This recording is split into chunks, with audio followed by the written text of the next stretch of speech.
बिस्मिल्लाहिर्रहमानिर्रहीम। अस्सलाम वालेकुम नाज़रीन, उम्मीद और दुआ करता हूँ कि आप लोग जहाँ जहाँ पर होंगे खैर वाफियत से होंगे।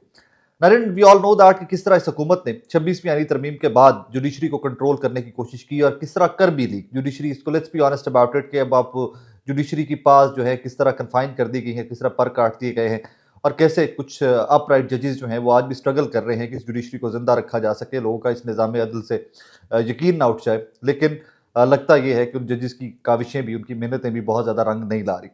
आज एक केस जिसके बारे में काफ़ी दिनों से बात की जा रही थी, जुमे से बात की जा रही थी, हफ्ते से बात की जा रही थी कि जनाब कॉज लिस्ट जारी नहीं हो रही, कॉज लिस्ट जारी नहीं हो रही। और वो केस ये था दायरा इख्तियार का कि कौन सा केस आईनी बेंच सुनेगा और कौन सा केस रेगुलर बेंच सुनेगा।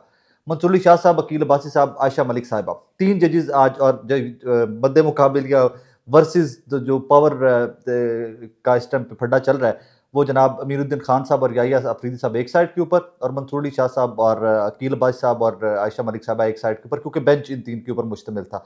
थोड़ा सा बैकग्राउंड बता दूं। एक केस मतलब आसान सा समझाता हूँ। एक केस लगा हुआ है, केस लगे हुए में जनाब इसी बेंच के सामने केस लगा हुआ है, वकील साहब उठते हैं, जाते हैं, कहते हैं कि जज साहब आप तो ये केस सुन ही नहीं सकते, ये आईनी बेंच सुनेगा। उसी टाइम के ऊपर मंसूर अली शाह साहब टेकअप कर लेते हैं कि यार चलें, हमें वकला जो हैं आप दोनों बताइए, सलाउद्दीन साहब और दूसरे वकील आप बताइए कि क्या हम केस सुन सकते हैं या नहीं सुन सकते। फिर सर सलाउद्दीन साहब जो कराची से तशरीफ लाते हैं वो कहते हैं जनाब आप ये केस सुन सकते हैं। और उसके बाद 16 जनवरी को ये केस कहा जाता है कि जनाब ये केस लगा दिया जाए कि पहले दायरा कार को डिसाइड कर लें कि ये केस हम सुन भी सकते हैं या नहीं बेंच सुनेगा। यहाँ से ये मामला स्टार्ट होता है। 20 जनवरी को आज ये केस लगा हुआ था।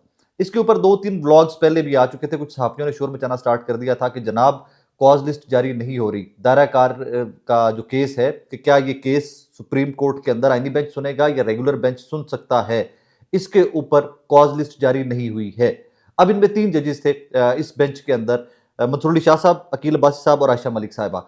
अब यहाँ पर टेक्निकल बात ये है, मैं पहले वो समझा कर आगे चलूं। टेक्निकल बात ये है कि कोई जुडिशियल ऑर्डर जो है उसको एडमिनिस्ट्रेटिव ऑर्डर से अनडू नहीं किया जा सकता। जुडिशियल ऑर्डर का मतलब ये कि जो केस चल रहा है, जिसके केस चलते हुए कुछ जजेस ऑर्डर डिक्टेट करवा देते हैं, लिखवा देते हैं, दैट इज जुडिशियल ऑर्डर।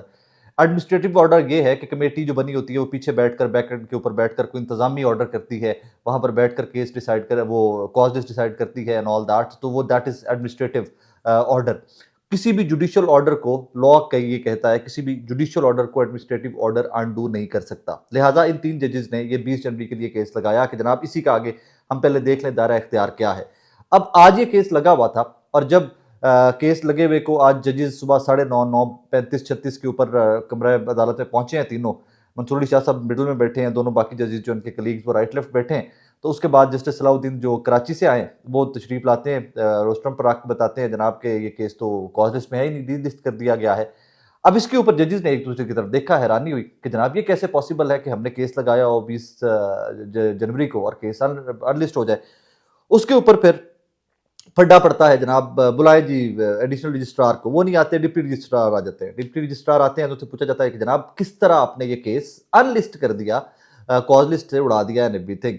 तो उसके ऊपर वो जवाब देते हैं मंसूर अली शाह साहब को कि जनाब 16 जनवरी को आपके ऑर्डर के बाद एक कमेटी हुई, जो प्रैक्टिस एंड प्रोसीजर कमेटी, जिसमें केसेस डिसाइड किए जाते हैं कि कौन सा बेंच कौन सा केस सुनेगा, कौन सा बेंच कौन सा केस सुनेगा, जिसमें तीन लोग हैं, मंसूर अली शाह साहब हैं, याहिया अफरीदी साहब हैं और अमीरुद्दीन खान साहब हैं, जो आईनी बेंच के सरबराह हैं पिछले 3 महीने से। और माशाल्लाह अभी तक उनका कोई भी अभी आई थिंक रिटर्न ऑर्डर नहीं आया, if I am not mistaken, तो 3 महीने के अंदर कोई भी डिटेल जजमेंट या रिटर्न ऑर्डर नहीं आया अमीरुद्दीन खान साहब का।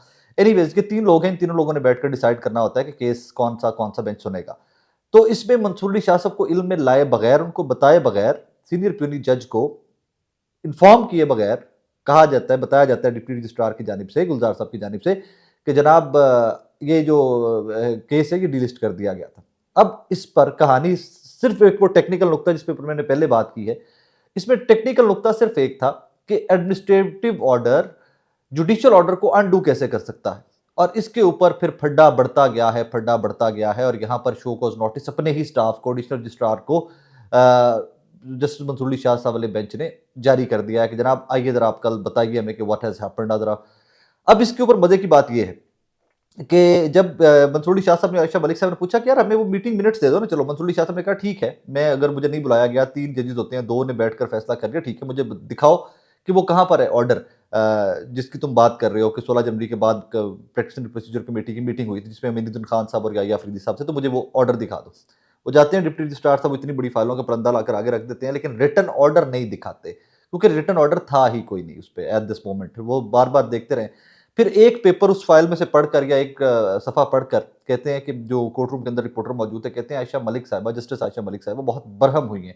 उन्होंने कहा जी अब एक रिसर्चर जो है वो ये डिसाइड करेगा कि कौन सा बेंच कौन सा फैसला सुनेगा, कौन सा केस सुनेगा।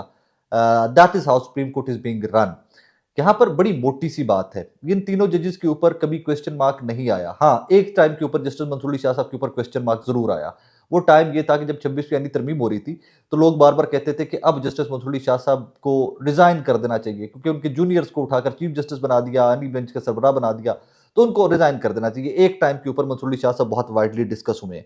बट आई थिंक आज मुझे समझ आ रही है कि मंसूरी शाह साहब का रिजाइन ना करने का फैसला किस हद तक दुरुस्त साबित हुआ, कि अगर वो रिजाइन कर देते तो इस निज़ाम को तकवीयत देने के लिए, इस सारे प्रोसेस को तकवीयत देने के लिए, 26वीं यानी तरमीम को तकवीयत देने के लिए, हुकूमत की सहूलतकारी करने के लिए, हुकूमत के साथ स्टैब्लिशमेंट और तमाम फैक्टर्स की सहूलतकारी करने के लिए जिस तरह के ऑर्डर्स किए जा रहे हैं सुप्रीम कोर्ट से, शायद ये एक्सपोज ना होते। अगर मंसूर अली शाह साहब वगैरह रिज़ाइन कर जाते तो फिर ये मामलात जिस तरह चलते हैं उसी तरह चलाए जाते और कोई बंदा शायद सवाल भी नहीं पूछता। अब इसमें आगे फिर चलकर मामला ख़त्म नहीं हुआ, यहाँ से खलीज मज़ीद बढ़ती गई है, टेम्परेचर मज़ीद बढ़ता गया है, और फिर जजेस ने ऑर्डर किया है कि जनाब कल ये केस सुना जाएगा, कल ये केस सुना जाएगा। 7 शो कॉज नोटिस जारी किया है। और अब यहाँ पर अंडरस्टैंड करने की क्या ज़रूरत है, ये बड़ी डिटेल्ड समात है, लंबी चौड़ी समात मेरे सामने पड़ी हुई है। इस पर जस्टिस आयशा मलिक साहबा ने फरमाया कि हमने आज तक अपने करियर के अंदर ये नहीं देखा कि जुडिशियल ऑर्डर को एडमिनिस्ट्रेटिव ऑर्डर से उड़ा दिया जाए। बहरहाल अब ये बैठकर कल दोबारा ये केस सुना जाएगा। मुझे आई वुड बी वेरी ऑनेस्ट, जो रिसेंट हालातों वाकयात 26 आईनी तरमीम से लेकर आज तक का जो दिन है, जिस दिन मैं आपसे मुखातिब हूँ 20 जनवरी तक, तो मुझे नहीं लगता कि ये कल भी केस शायद सुना जाएगा, क्योंकि जस्टिस याहिया अफरीदी साहब के बहुत सारे पर्दे थे जिनके बारे में कहा जाता है बड़े अपराइट जज हैं, उन्होंने मान लिए को वो 26वीं यानी तरमीम को उन्होंने मानकर जिस तरह उनको लगाया गया है चीफ जस्टिस, तो वो अपने हल्फ की पासदारी कर रहे हैं। वो हुकूमती फैसला जो है जिस तरह माना जा रहा है, अवाम का जो पार्लिमान का फैसला है वो माना जा रहा है, एवरीथिंग। दो कि वो 26वीं यानी तरमीम कैसे हुई थी वो पूरे पाकिस्तान को नहीं पूरी दुनिया को पता है, कितनी वाइडली रिपोर्टेड वो सारी कार्रवाइयाँ हैं 26वीं यानी तरमीम की।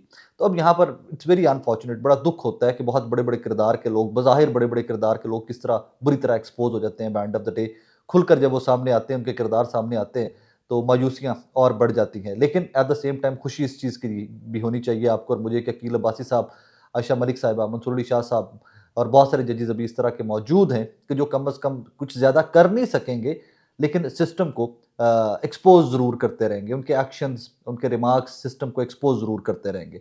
इसका बड़ा लंबा चौड़ा बैकग्राउंड है। अगर ये पंडोरास बॉक्स इसी कोर्ट रूम के अंदर, इसी बेंच के सामने खुलता कि दायरा इख्तियार क्या क्या है, तो फिर बहुत सारे इंक्रोचमेंट जो आईनी बेंच ने गालिबन दूसरे बेंचेस में इंक्रोचमेंट जारी है इस टाइम के ऊपर थ्रू 26th अमेंडमेंट, तो उसके ऊपर भी बहुत सारे सवालिया निशान आ जाने थे। लिहाजा ये रास्ता यहीं पर रोका गया कि हो सकता है मंसूर अली शाह साहब, आयशा मलिक साहिबा, अकील भाई साहब तीनों ब्रिलियंट किस्म के ब्रेन्स हैं, ब्रिलियंट किस्म के जजेस हैं। वो इतने आइनी और टेक्निकल सवाल उठाएंगे, इतने कानूनी सवाल उठाएंगे कि आइनी बेंच के ऊपर एक्सक्यूज मी, बहुत बड़े बड़े सवालिया निशान आ जाएंगे और उन सवालिया निशानों का जवाब ऑब्वियसली अमीनुद्दीन खान साहब और याहिया अफरीदी साहब नहीं दे सकेंगे। लिहाजा बदकिस्मती की बात यह है कि जब हमारे मुल्की मसाइल बहुत ज़्यादा बड़े हैं, वहाँ सुप्रीम कोर्ट में एक फिर से फड्डा डाल दिया गया है। और ये फड्डा इस दफ़ा कहाँ से डाला गया है, एक एडमिनिस्ट्रेटिव ऑर्डर को इम्पोज करके, जुडिशल ऑर्डर को अंडू करके ये फड्डा डाला गया है। और फर्दर अब देखिए कि पाकिस्तान के अवाम किसके साथ खड़े होते हैं, क्या होता है क्या नहीं होता। लेकिन आज ही आप ट्विटर, यूट्यूब और फेसबुक उठाकर देखिएगा तो एक बार फिर से सुप्रीम कोर्ट रेलेवेंट आपको नजर आएगी, क्योंकि 26वीं यानी तरमीम के बाद I would be very very honest, 26वीं यानी तरमीम के बाद सुप्रीम कोर्ट इंतहाई इररेलेवेंट हो चुकी हुई थी। कोई केस ही ऐसा नहीं था कि जिसके ऊपर कोई एक्सपेक्टेशंस होती पाकिस्तानियों की, ये पता होता कि यार यहाँ से इंसाफ होगा या यहाँ पर कोई वो फैसले आएंगे जो आपकी और मेरी जमहूरियत को, आइन को तकवीत देंगे, डिफेंड करेंगे, उनको एम्पावर करेंगे। एक आइनी बेंच बना दिया गया और बनाकर आपको मुझे बताया गया कि भाईजान इस मुल्क में तो वही होता है जो हम चाहते हैं, और वो चंद लोग हैं जो चाहते हैं। और उनके चाहने के बाद वो 26वीं यानी तरमीम और जुडिशल सिस्टम को किस तरह मसख किया गया था, वो तमाम तर चीज़ें आपके सामने हैं। बहुत बार उनके ऊपर बात की जाती है।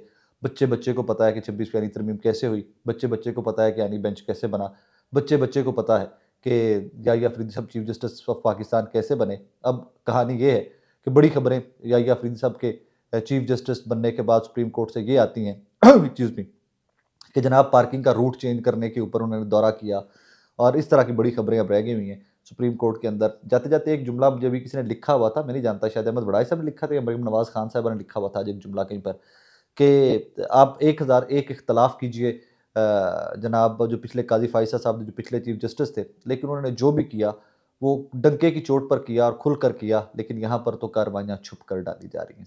आई होप एंड प्रे आपका और मेरा जुडिशियल सिस्टम, क्योंकि इसी ने आपको और मुझे तहफ़्फ़ुज़ फ़राहम करना है, कि मज़ीद तक़वियत पकड़े, इसमें मज़ीद जान आए, और इस जान के डलने के लिए, तक़वियत देने के लिए ये सारा प्रोसेस बहुत ज़रूरी है कि यहाँ पर जो रॉन्ग डूइंग्स हैं उनको एक्सपोज़ किया जाए, उनको लिखा जाए, डॉक्यूमेंट किया जाए, कौम को बताया जाए, और वही प्रोसेस जारी है। इसकी हेडलाइंस डिफरेंट बनेंगी, फड्डे की बनेंगी, लड़ाइयों की बनेंगी, लेकिन इवेंचुअली मेरे नज़दीक इसमें से इंशाल्लाह इंशाल्लाह इन डेज़ टू कम कोई खैर भी निकलेगी। कम से कम खैर इससे बड़ी क्या हो सकती है कि आपको और मुझे पता है कि निज़ाम जेपरडाइज़्ड किस तरह है और किस तरह निज़ाम को मैनिपुलेट किया जा रहा है कुछ हाथों से, और वो आपके और मेरे सामने आ रहा है। अपना बहुत सारा ख्याल रखिएगा, दुआ में याद रखिएगा। अल्लाह हाफ़िज़।